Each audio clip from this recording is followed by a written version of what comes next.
සබ්බ පාපස්සා කරන නොකල යුතු දේ සියල්ල නවත්තන්න. සියලු පව් නොකල යුතුය. කුසලස්ස උපසම්පදා කුසල් විතරක් වැඩි දියුණු කළ යුතුය.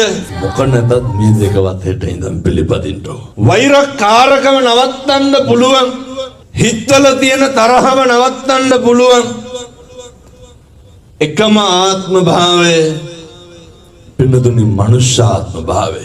එනිසා අද මම හොඳටම දන්නවා මේ හැම කෙනෙක්ගේම හිතවල පොඩි කාලේ ඉඳන් ඉන්න වෛරක්කාරයෙක් ඉන්නවා.